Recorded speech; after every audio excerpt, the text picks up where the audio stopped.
नमस्कार, आप देखना शुरू कर चुके हैं स्वदेश विशेष। मैं हूं आपके साथ प्रशांत पांडे। एक जमाना था जब ट्रेन छुक छुक चला करती थी। आज वो जमाना है जब हाइड्रोजन से ट्रेन रफ्तार पकड़ रही है। जमाने के साथ कदम से कदम मिलाकर रेलवे अपने एम्बिशियस मिशन को अमली जामा पहनाने में जुट गई है। इस मिशन के तहत बहुत जल्द भारत के 8 हेरिटेज साइट्स को हाइड्रोजन ट्रेनों की सौगात मिलेगी। ये तो सिर्फ झलकी है, असली तस्वीर दरअसल आना बाकी है। आज सरकार ने हाइड्रोजन मिशन के प्रावधानों को मंजूरी दी। सरकार ने ग्रीन हाइड्रोजन मिशन के लिए 19,744 करोड़ रुपए की मंजूरी दी। हमने सबसे पहले ही इस खबर के संकेत आपको दिए थे। सरकार इसके तहत सालाना 5 मिलियन टन हाइड्रोजन प्रोडक्शन का लक्ष्य लेकर चल रही है। सरकार को उम्मीद है कि ग्रीन हाइड्रोजन पर 8 लाख करोड़ से अधिक का निवेश होगा। अब सरकार सीधा इलेक्ट्रोलाइजर्स और हाइड्रोजन प्रोडक्शन में जुटी कंपनियों को डायरेक्ट इंसेंटिव देगी।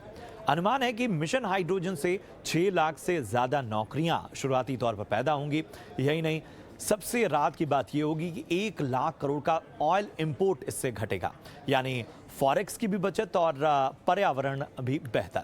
लेकिन सवाल यह है कि यह कितना फिजिबल है। भारत ग्रीन एनर्जी की दिशा में वर्ल्ड लीडर बनना चाहता है, इसके बारे में बात भी होती है, उसके लिए एग्रेसिव भी है। मगर चैलेंजेस क्या हैं और फिलहाल हमारी कितनी बेहतर तैयारी है, इन सभी पहलुओं पर हम चर्चा करेंगे। मगर पहले आज कैबिनेट में जो फैसला हुआ इस दिशा में, वो क्या हुआ, जरा वो देख लेते हैं। 15 अगस्त 2021 को लाल किले की प्राचीर से क्लाइमेट क्षेत्र में क्वांटम जंप देने के लिए उन्होंने ग्रीन हाइड्रोजन के क्षेत्र के बारे में खुलकर चर्चा भी की और ये भी कहा था कि अमृतकाल में हमें भारत को ग्रीन हाइड्रोजन के क्षेत्र में ग्रीन हाइड्रोजन के प्रोडक्शन और एक्सपोर्ट का ग्लोबल हब बनाना है और ये ऊर्जा के क्षेत्र में भारत की एक नई प्रगति को आत्मनिर्भर बनाएगा। ग्रीन ग्रोथ से ग्रीन जॉब्स के नए अवसर हमारे युवाओं के लिए, हमारे स्टार्टअप्स के लिए बनेंगे। ये प्रधानमंत्री मोदी जी ने 15 अगस्त 2021 के अपने लाल किले की प्राचीर से भाषण में कहा था और इसी को ही आज नेशनल ग्रीन हाइड्रोजन मिशन को केंद्रीय मंत्रिमंडल ने मंजूरी दी है और हम ये कह सकते हैं कि क्लाइमेट चेंज से निपटने के लिए ग्रीन हाइड्रोजन एक बहुत महत्वपूर्ण भूमिका निभाएगा और इसकी जो विस्तृत संरचना तैयार की गई वो इस प्रकार है कि 2023 तक प्रतिवर्ष 50 लाख टन ग्रीन हाइड्रोजन का उत्पादन होगा। इसके लिए 60 गीगावाट से 100 गीगावाट की इलेक्ट्रोलाइजर कैपेसिटी को तैयार किया जाएगा, स्थापित किया जाएगा। और जैसा हमने शो की शुरुआत में आपको बताया कि इस दिशा में जो एक पहल हुई है हाइड्रोजन ट्रेन की, एक सौगात के तौर पर इसे देखा जा रहा है। क्या है इसकी तैयारी और किस तरह से सरकार मिशन मोड पर काम कर रही है, ये बता रहे हैं हमारे सहयोगी समीर दीक्षित। भारतीय रेलवे एक नए और बड़े ही दिलचस्प प्रोजेक्ट पे काम कर रही है। इस प्रोजेक्ट का नाम है हाइड्रोजन फॉर हेरिटेज। जी हाँ, देश में अब हाइड्रोजन ट्रेन चलेगी और पहली हाइड्रोजन ट्रेन इसी साल अंत में चलनी शुरू हो जाएगी। यही रेलवे का लक्ष्य है। लेकिन पूरा प्लान क्या है? दरअसल जितनी भी रेलवे की हेरिटेज साइट हैं, विशेषकर 8 हेरिटेज साइट पर रेलवे हाइड्रोजन ट्रेन चलाना चाहती है और इस हाइड्रोजन ट्रेन के जरिए रेलवे एक साथ 2 मकसद को हासिल करना चाहती है। सबसे पहली बड़ी बात यह है कि हाइड्रोजन ट्रेन के जरिए ज़्यादा से ज़्यादा टूरिस्ट को, पर्यटकों को आकर्षित करना और साथ ही साथ जो क्लीन एनर्जी का जो मिशन है रेलवे का, उसको भी हासिल करना। ये पहली दफ़ा होगा जब रेलवे नेटवर्क में एक हाइड्रोजन ट्रेन चलेगी। लेकिन ये फिलहाल जो है सिर्फ हेरिटेज साइट, मसलन कालका शिमला, नीलगिरी हिमालयन जो रेलवेज है या फिर जो माथेरन है, यही नहीं जो कांगड़ा वैली में जो ट्रेन चलती है हेरिटेज साइट है। इस तरीके की 8 हेरिटेज साइट है जहां पर हाइड्रोजन ट्रेन चलाने की योजना है। रेल मंत्री अश्विनी वैष्णव के मुताबिक इसका पहली हाइड्रोजन ट्रेन का जो कंसेप्ट है वो काफ़ी एडवांस स्टेज पे है और ये संभव है कि इसी साल अंत में, यानी कि दिसंबर 2023 में पहली हाइड्रोजन ट्रेन भी चलाई जा सके, यानी कि ट्रायल्स बहुत जल्दी शुरू हो जाएंगे। ये जो हाइड्रोजन ट्रेन होगी इसमें विस्टाडोम कोचेस लगे होंगे, 4 कोच मिलाकर के एक ट्रेन होगी। और जो विस्टाडोम कोच हैं ये बहुत ही खास कोचेस होते हैं, क्योंकि ये विशेषकर पर्यटकों के लिए ही उनके सुविधा के लिहाज से ध्यान में रख करके इसको बनाया जाता है। विस्टाडोम कोचेस में बड़े साइज़ के ग्लास विंडो लगे होते हैं ताकि बाहर देखने का जो मज़ा है वो काफ़ी बेहतर हो। जो सीट्स हैं वो रिक्लाइनिंग सीट होती हैं, तो जो व्यूइंग एक्सपीरियंस, जो ट्रैवलिंग एक्सपीरियंस है वो काफ़ी शानदार होता है। तो ऐसे विस्टाडोम कोचेस लगे जो हाइड्रोजन ट्रेन है वो अब चलनी शुरू हो जाएगी। और उससे भी बड़ी एक बात यह है कि जब हाइड्रोजन ट्रेन चलेगी तो भारत उन चुनिंदा देशों की फहरिस्त में शामिल हो जाएगा जहां पर हाइड्रोजन ट्रेन उनके रेल नेटवर्क में शामिल है। अभी इस तरीके की हाइड्रोजन ट्रेन चलाने का दमखम कुल 3 या 4 देश ही रखते हैं, जिसमें जर्मनी, चाइना, फ्रांस ऐसे ही देश शामिल है और बहुत जल्द भारत भी उसमें शामिल हो जाएगा। और इसके आगे की जो योजना रेलवे देख रहा है वो ये है कि अभी जैसे स्टीम इंजन को लेकर के जो लोगों में आकर्षण है, तो स्टीम इंजन का आकर्षण वो वापस बरकरार रखने के लिए, वापस लाने के लिए ऐसी ट्रेन बनाई जा रही है, डिज़ाइन की जा रही है कि जो चलेगी तो इलेक्ट्रिक पे, लेकिन उसका जो पूरा लुक एंड फील होगा, जो उसकी आवाज़ होगी, इवन भाप भी स्टीम इंजन की तरह आएगा।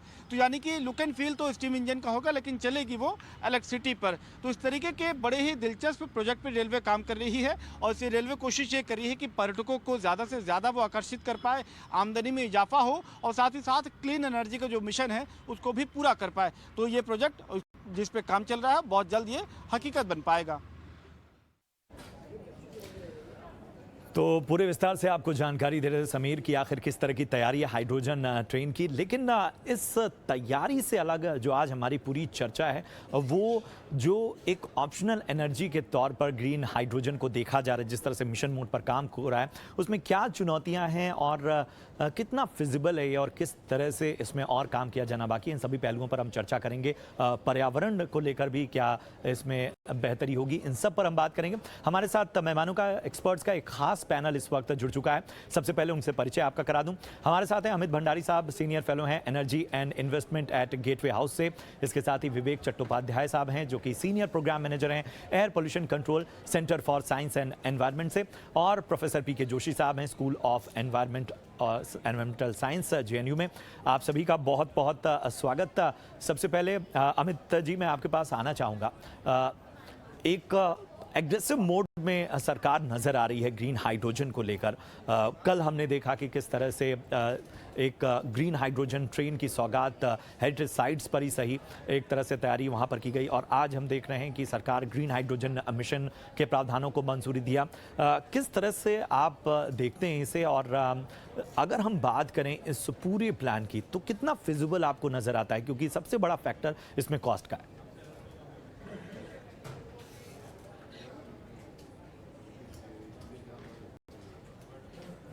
देखिए, इसकी फिजिबिलिटी को हम 2 या 3 अलग-अलग एरिया में देख सकते हैं। पहला तो ये है कि जो ग्रीन हाइड्रोजन है या सिर्फ हाइड्रोजन है, ये इलेक्ट्रिक व्हीकल्स के मुकाबले एक बेहतर ऑप्शन है। इलेक्ट्रिक बैटरी में जितनी एनर्जी स्टोर हो सकती है, ग्रीन हाइड्रोजन में उससे कहीं ज़्यादा एनर्जी स्टोर करी जा सकती है। तो जैसे कि आप इलेक्ट्रिक बैटरी को लेके एक आप बड़ा ट्रक नहीं चला सकते हैं, लेकिन हाइड्रोजन एक बड़े ट्रक को पावर कर सकती है। इसलिए पहले माप में ये काफी फीजिबल है। दूसरा मापदंड है कि ये टेक्नोलॉजी अभी कितनी विकसित हुई है, ग्रीन हाइड्रोजन बड़े स्केल पे बनाई जा सकती है कि नहीं। और उसमें मैं अभी ये कहूंगा कि इस समय ग्रीन हाइड्रोजन पायलट स्केल पर है। अभी जो विश्व में सबसे बड़े ग्रीन हाइड्रोजन के प्लांट हैं वो 20 से लेकर 40 मेगावाट इलेक्ट्रोलिटिक कैपेसिटी के बीच में चल रहे हैं। बड़े प्लांट जो कमर्शियल स्केल पे चलेंगे वो 500,000 मेगावाट के होंगे, और वो अभी भी 2 या 3 साल के बाद वो आएंगे। भारत में अभी ग्रीन हाइड्रोजन में कोई बड़े स्केल का प्रोजेक्ट अभी तक नहीं हुआ है, और जैसा मुझे दिखता है इसको आने में अभी 2 या 3 साल का समय लगने वाला है। बिल्कुल बिल्कुल बिल्कुल। तो जाहिर सी बात है कि ये जो ऐसे पहलू हैं जिनको कहीं ना कहीं नोटिस किया जाना ज़रूरी है, और किस तरह से इसमें तैयारी हो रही है, क्या चीज़ें जो हैं वो जो हमारा एक एग्रेसिव नेचर है इस पूरे प्लान की ओर, वहाँ हमें बेहतर बना रही है, ये हमें अमित सर ने समझाया। प्रोफेसर पीके जोशी मैं आपके पास आना चाहूँगा। जब बात होती है ग्रीन एनर्जी की तो जिस तरह की तैयारी भारत की दिख रही है उसमें अगर हम पर्यावरण के नज़रिए से देखें तो कितना आप मानते हैं कि कितना काम किया जाना अभी बाकी है, या अभी जिस तरह की तैयारी है वो काफ़ी आपको नज़र आती है?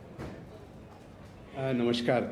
देखिए, जब पर्यावरण विशेष से हम बात करें तो हम ये समझते हैं कि अभी जो 90% जो हमारी ऊर्जा की जितनी भी आवश्यकता है, ये इम्पोर्टेड फॉसिल फ्यूल से ही हो रही है। और फॉसिल फ्यूल हम सभी जानते हैं और उसमें कोयला भी शामिल है, जिससे डिफरेंट तरह के पॉल्यूटेंट्स जो रहते हैं, जो इन्वायरमेंटल चैलेंजेस प्रोड्यूस करते हैं। एयर पॉल्यूशन के अलावा ग्लोबली जब हम बात करते हैं तो क्लाइमेट चेंज अपने में एक बहुत बड़ा चैलेंज है। इसीलिए एक जो रुझान हुआ है वो इस तरह हुआ है कि किस तरीके से हम जो फॉसिल फ्यूल्स हैं उनकी जो डिपेंडेंसी है उसमें हम किस तरह से कमी कर सकते हैं।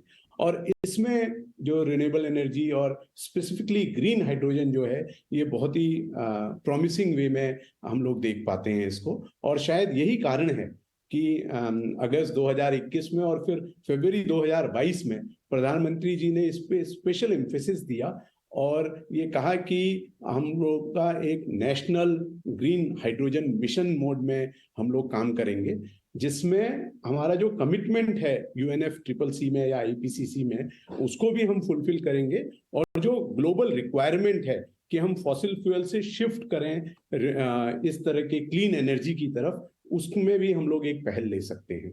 तो ये सिर्फ क्लाइमेट चेंज में जो हमारे कमिटमेंट्स हैं मिटिगेशन के या अडेप्टेशन के, उसी को एड्रेस नहीं करता है, बट जो इन्वायरमेंटल चैलेंजेस हैं या जो रिसोर्स रिलेटेड जो चैलेंजेस हैं, उसमें भी ये हमको काफी तरह से हेल्प करता है।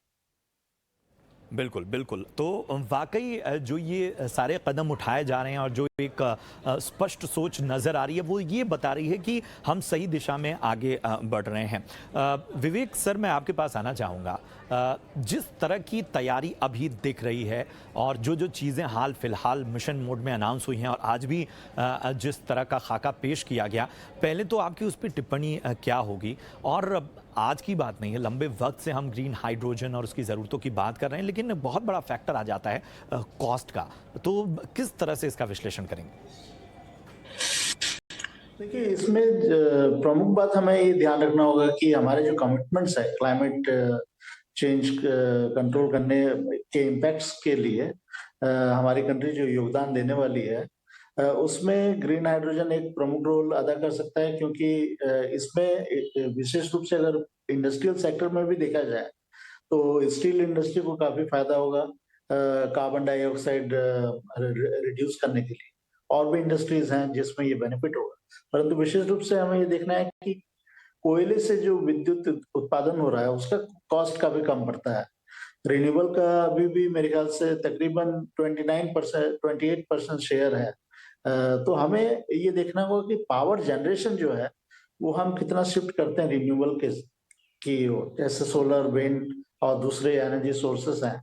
तो उससे जो, क्योंकि हाइड्रोजन जनरेट करने के लिए हमें इलेक्ट्रोलिसिस का इस्तेमाल करना होगा, एक तो इम्पोर्टेंट फैक्टर है, जिससे कि वो ग्रीन हो अगर वो रिन्यूएबल एनर्जी से होता है। तो हमें ये टोटल लाइफ साइकिल एनालिसिस को भी ध्यान में रखना होगा, ताकि ये ग्रे हाइड्रोजन भी जो होता है वो जनरेट ना हो, जो कि एक मीथेन एमिशन का एक कारण होता है, CO2 एमिशन का कारण होता है, जो कि क्लाइमेट चेंज के लिए घातक गैसेस हैं। तो मेरे ख्याल से अगर सारे पहलुओं का ध्यान में रख के अगर इसका डेवलपमेंट एक मिशन मोड पे रोड मैप के तौर पर इसको स्टेप बाय स्टेप किया जाए, तो डेफिनेटली हम इस दिशा में आगे बढ़ सकते हैं। क्योंकि कई कंट्रीज में लॉन्ग रेंज ट्रांसपोर्ट यानी लंबी दूरी के गुड्स ट्रांसपोर्ट के लिए हाइड्रोजन एक बहुत अल्टरनेटिव फ्यूल के तौर पर उभर रहा है, क्योंकि बैटरी का इस्तेमाल अगर आप ट्रक्स में करेंगे तो उसकी पेलोड की क्षमता कम हो जाती है। तो इसलिए हाइड्रोजन बेस्ड ट्रक्स भी डेवलप किए जाने चाहिए, ऐसे कॉरिडोर्स डेवलप किए जाने चाहिए कि गुड्स ट्रांसपोर्ट उसमें शिफ्ट हो सके। तो मेरे ख्याल से ये बहुत अच्छा कदम है, परंतु इसमें यह है कि कॉस्ट, सेफ्टी, एमिशंस के प्रदूषण के जो प्रमुख मानक है, उनके सारे पहलुओं को ध्यान में रख के इस दिशा में हमें लगातार आगे बढ़ना चाहिए।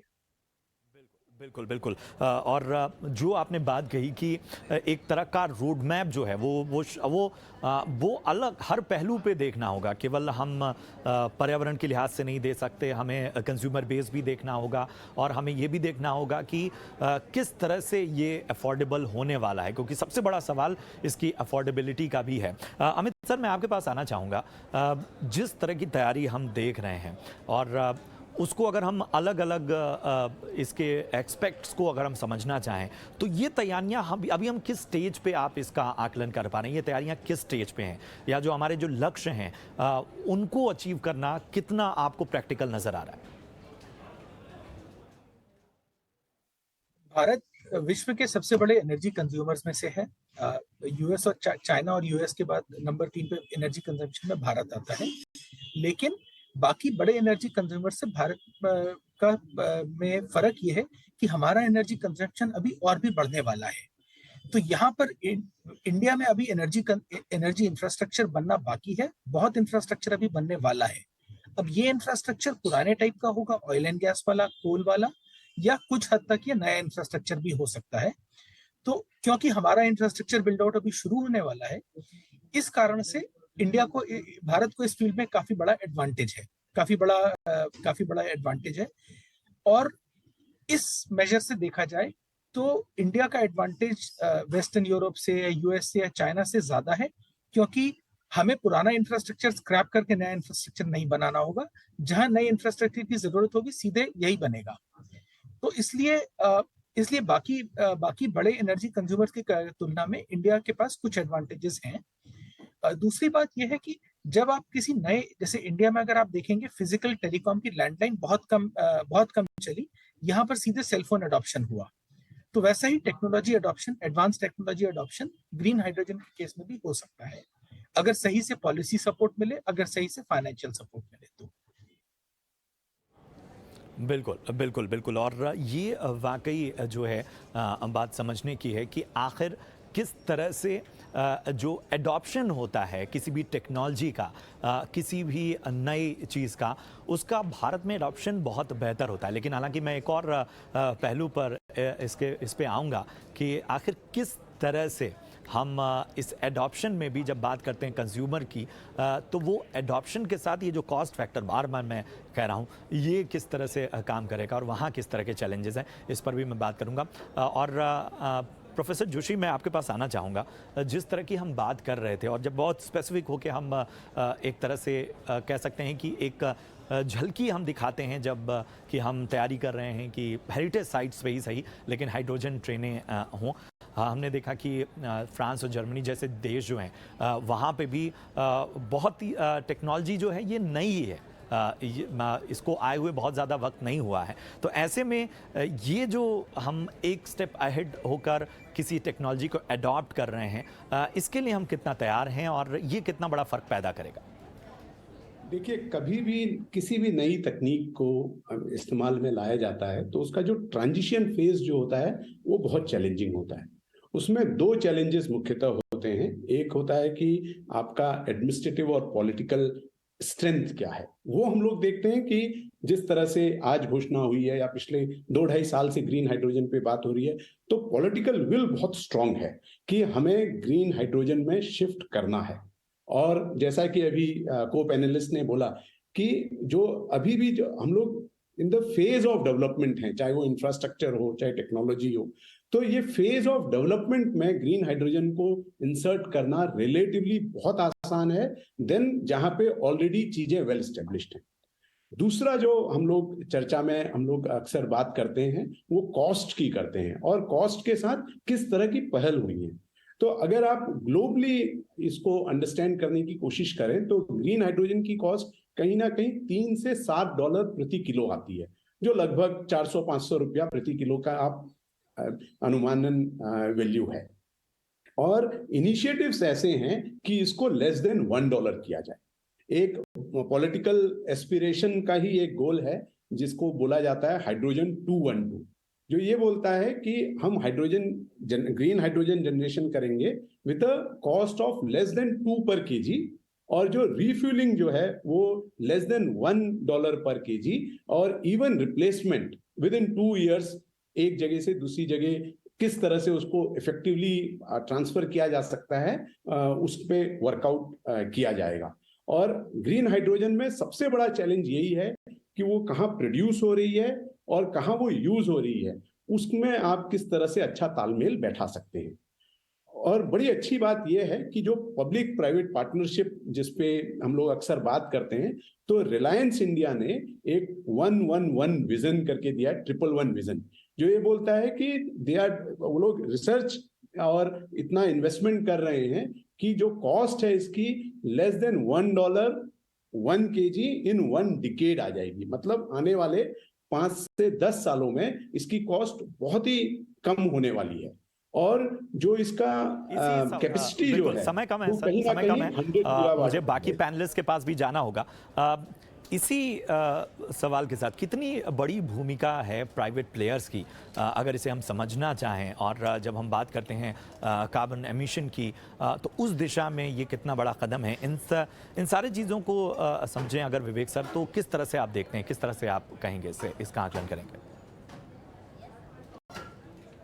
जी, इसमें अगर हम देखें कि जो हेल्थ के बेनिफिट्स हैं या फिर क्लाइमेट बेनिफिट्स हैं, वो तो डेफिनेटली हम तभी बता पाएंगे जब इसको रिप्लेस हम करना चालू करेंगे। बिकॉज अभी ट्रेन तकरीबन मेरे ख्याल से 5000 ट्रेनें अभी डीजल में अभी भी चलती हैं।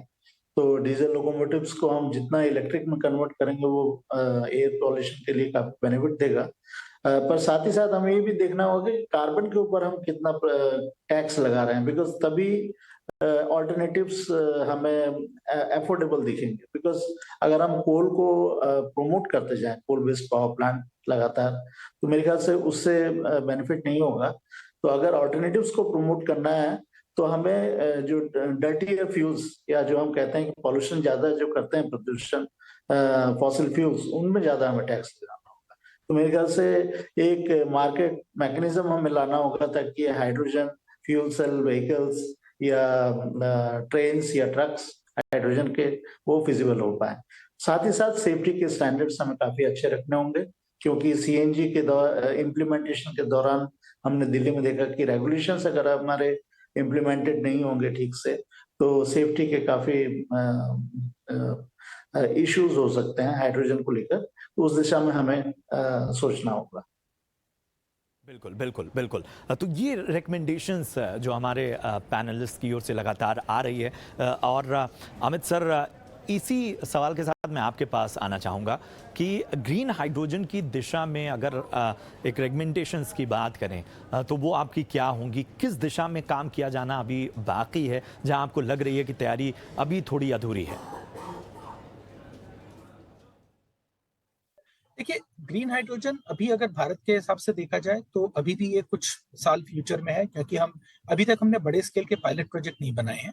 अनाउंसमेंट काफी हुए हैं और कुछ बड़ी पेट्रोलियम कंपनीज ने कहा भी है कि वो नई कैपेसिटी लगाएंगे, लेकिन ये अभी होने में कुछ समय बाकी है। तो अगर हम भारत के जैसे अगर हम पूरा इंडिया की जो पुरानी एनर्जी कंपनीज है, oil and natural gas corporation, Indian oil, इन सबको देखें तो हम पाएंगे कि जैसे जैसे इंडिया ने अपनी एनर्जी सिक्योरिटी की तरफ काम करना शुरू किया, नई एक्टिविटीज को चैंपियन करने के लिए, नई एक्टिविटीज को आगे बढ़ाने के लिए स्पेशलिस्ट कंपनी क्रिएट करी गई। ओएनजीसी क्रिएट करी गई ऑयल एक्सप्लोरेशन के लिए, इंडियन ऑयल क्रिएट करी गई थी, बनाई गई थी पेट्रोलियम रिफाइनिंग और रिटेलिंग के लिए। इसी तरह से 2001 के आसपास, 2001 से कुछ साल पहले पेट्रोनेट एलएनजी नाम की कंपनी बनाई गई थी एलएनजी टर्मिनल बनाने के लिए।